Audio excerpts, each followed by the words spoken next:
Համաձայն 2025 թվականի ահաբեկչության համաշխարհային ինդեքսի Վրաստանը Եվրոպայում առաջին տեղն է զբաղեցնում ահաբեկչությունից ազատության առումով, այլ 11 երկրների հետ հավասար վարկանիշներով։ Նոր տվյալներով Վրաստանը 6 տեղով բարելավել է իր վարկանիշը եւ ահաբեկչության զրոյական մակարդակով հասել է լավագույն, այսինքն վերջին 100-րդ տեղը։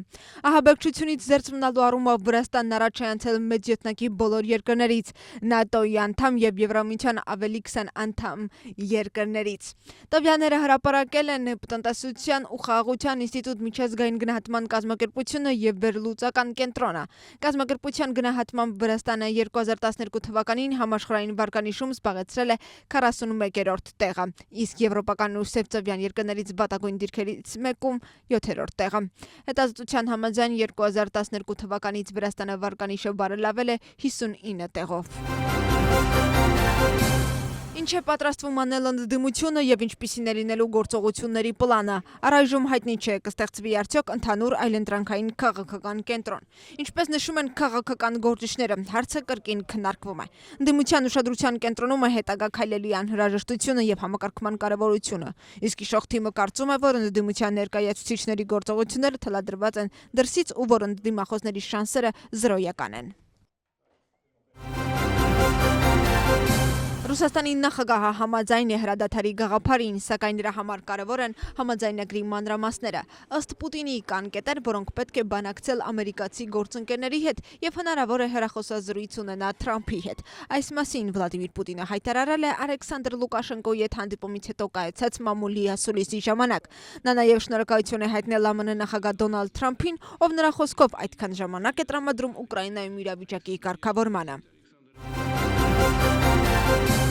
Ամերիկայի նախագահ Վլադիմիր Պուտինի հայտարարությունն անվանել է խոստումնալից, սակայն նշել է, որ այդ հայտարարությունը ամբողջական չէ։ Դոնալդ Թրամփը ՆԱՏՕ-ի գլխավոր քարտուղար Մարկ Ռյուտեի հետ հանդիպման ժամանակ հայտարարել է, որ պատրաստ է Ռուսաստանի նախագահի հետ խոսել հրադադարի մասին եւ հանդիպել նրա հետ Ուկրաինայում ռազմական գործողությունները դադարեցնելու համար։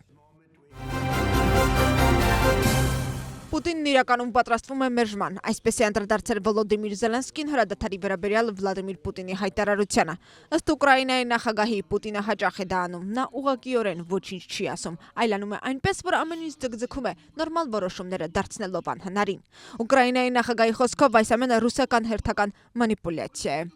Զելենսկին նշել է, որ ամերիկյան կողմը պատրաստակամություն է հայտնել կազմակերպել հրադադարի վերահսկողությունն ու ստուգումը եւ Ուկրաինայի նախագահը կարծում է, որ դա իրականում կարելի է ապահովել ամերիկյան ու եվրոպական հնարավորություններով։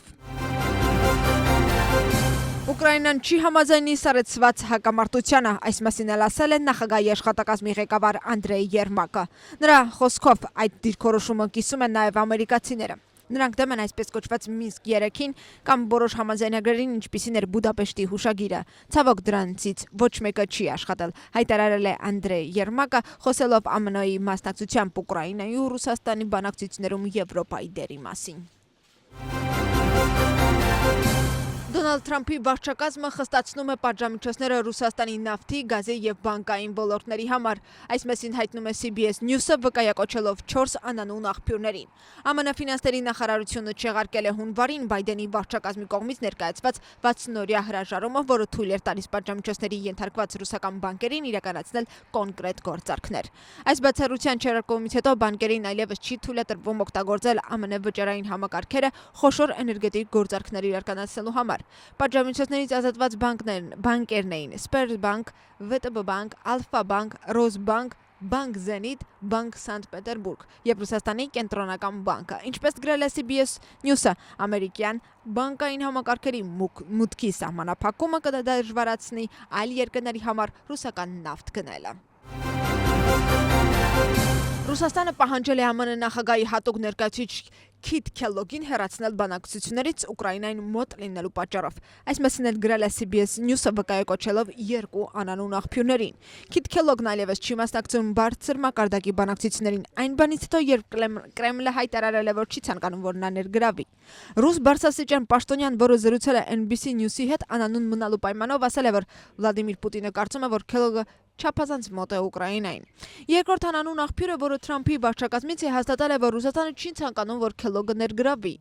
Ինչպես հայտնի է, Քելոգը չի մասնակցել փետրվար մարտ ամիսներին Սաուդյան Արաբիայում կայացած բանակցություններին, որտեղ ԱՄՆ ներկայացուցիչները հանդիպել են Ռուսաստանի եւ Ուկրաինայի ներկայացուցիչների հետ։ Պոլիտիկոն նաեւ հայտնել է, որ Թրամփի հատուկ ներկայացուցիչը կարող է հեռացվել բանակցություններից, սակայն վարչակազմի բարձրաստիճան պաշտոնյաները պաշտոնապես հերքել են դա։ Դոնալդ Թրամփը հերթական անգամ քննադատել է Եվրոպային եւ ասել, որ Եվրամիությունը շատ զզվելի է։ Նշված հայտարարությունն ԱՄՆ նախագահն արել է ՆԱՏՕ-ի գլխավոր քարտուղարի հետ հանդիպման ժամանակ։ Թրամփի խոսքով Եվրոպան ԱՄՆ-ին մեքենաներ եւ գյուղմթերք է վաճառում, սակայն հակառակը տեղի չունենում ու դա նման է միակողմանի փողոցի։ Ըստ Թրամփի, եվրոպացիները դատի են տալիս նաեւ ամերիկյան ընկերություններին եւ ստանում միլիարդավոր դոլարներ։ Ադրբեջանի հետ խաղաղության պայմանագիրը պատրաստ է ստորագրման, այս մասին նշված է Հայաստանի արտաքին գործերի նախարարության հաղորդագրության մեջ։ Ըստ գերատեսչության Բաքվին տեղեկացվել է, որ Երևանը համաձայն է համաձայնագրի նախագծի չհամաձայնեցված երկու հոդվածների վերաբերյալ Ադրբեջանի առաջարկներին։ Հայտարարության մեջ նշված թե որ կոնկրետ հոդվածների մասին է խոսքը։ Հայաստանի արտաքին գերատեսչության հայտարարության մեջ նշվում է, որ ադրբեջանական կողմին առաջարկվել է համատեղ հայտարարություն անել համաձայնագրի նախագծի շուրջ բանակցությունների ավարտի վերաբերյալ, սակայն Բաքուն նախընտրել է միակողմանի հայտարարություն անել։ Սրա հետ մեկտեղ Ադրբեջանի արտաքին գործերի նախարարության հայտարարության մեջ նշվում է, որ ավարտվել են Ադրբեջանի եւ Հայաստանի միջև խաղաղության ու միջպետական հարաբերությունների հաստատման մասին համաձայնագրի նախագծի տեքստի շուրջ բանակցությունները։ Մենք նաեւ հաստատում ենք Ադրբեջանի երկարամյա եւ սկզբունքային դիրքորոշումն այն մասին, որ Հայաստանի սահմանադրության փոփոխությունները, որոնք վերացնում են Ադրբեջանի ինքնիշխանության ու տարածքային ամբողջականության դեմ պահանջները, նախապայման են բանակցային տեքստի ստորագրման համար, ասված է հայտարարության մեջ, հավելելով, որ իրենք պատրաստ են շարունակել երկկողմ խոսակցությունն ու երկխոսությունը երկու երկրների միջև հարաբերությունների կարգավորման գործընթացի հետ կապված այս ու այլ հարցերի շուրջ։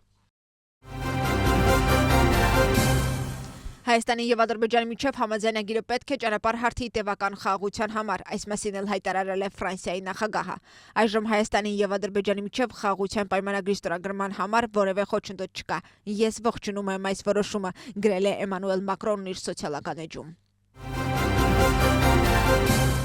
Թբիլիսիի Շոթա Ռուսթավելի անվան թատերական համալսարանի ուսանողների կարգավիճակը չի դադարեցվի։ Բարձրագույն ուսումնական հաստատության ռեկտորի որոշմամբ նրանք հնարավորություն կունենան վերադառնալ ուսումնական գործընթացին։ Այս մասին հայտարարել է մշակույթի փոխնախարարը։ Բեկա Դավիթուլյանի խոսքով կիրառվել է նախազգուշացման համեմատաբար մեղմ ձեռք, որն ուսանողներին հնարավորություն է տալիս վերադառնալ լսարաններ։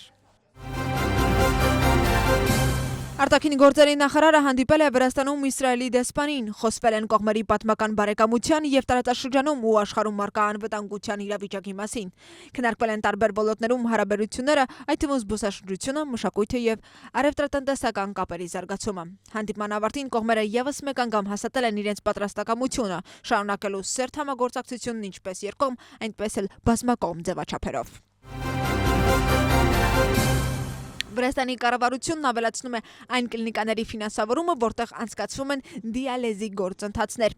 Առողջապահության նախարարությունից նշում է, որ դա կբարելավի պացիենտների սպասարկման որակը։ Այս եւ այլ հարցերի շուրջ առողջապահության նախարարը զրուցել է բուժ հաստատությունների ու դիալեզի, նեֆրոլոգիայի եւ երիկամների փոխպասպասման միության ներկայացուցիչների հետ։ Հանդիպմանը քննարկվել են դիալեզի ծառայության գնային քաղաքականությունը, որակի վերահսկողությունն ու հեմոդիալեզի ծրագրի ընթացքը։